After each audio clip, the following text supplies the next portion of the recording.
চেনা মাঠ, চিরচেনা গর্জন, কিন্তু আজকের আবহটা অন্য যে কোনো দিনের চেয়ে আলাদা। বিদায়ের ঘণ্টা বাজার আগে প্রিয় দর্শকদের সামনে শেষবারের মতো অনুশীলনে নামলেন পর্তুগালের নায়কেরা। তবে এই মহাপ্রস্তুতির শুরুতেই এক আবেগঘন মুহূর্ত। নাইজেরিয়া ম্যাচে স্টেডিয়ামে প্রাণ হারানো সেই দুর্ভাগা ভক্তের স্মরণে মাঠ জুড়ে পিনপতন নীরবতা। 1 মিনিটের শ্রদ্ধা নিবেদন শেষে পুরো স্টেডিয়াম যখন করতালিতে ফেটে পড়ল, তখনই স্পষ্ট হয়ে গেল মাঠের এই লড়াইটা আসলে এই দেশের মানুষের জন্যই। শোক সামলে এরপরই শুরু আসল গা গরমের পালা। ফিজিক্যাল কোচের সাথে নিজেকে উজাড় করে দিচ্ছেন CR7।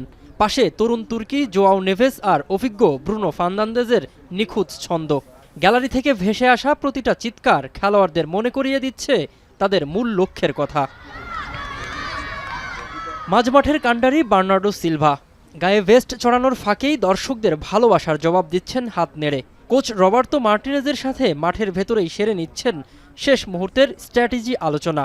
বিদায়ের আগে নিজেদের সেরা ব্লুপ্রিন্ট সাজাতে ব্যস্ত গুরু শিষ্য।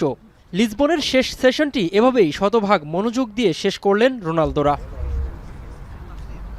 বিশ্বজয়ের এই মিশন শুরু হচ্ছে 17 জুন টেক্সাসের হিউস্টনে, যেখানে প্রথম ম্যাচে পর্তুগালের প্রতিপক্ষ ডেমোক্রেটিক রিপাবলিক অব কঙ্গো।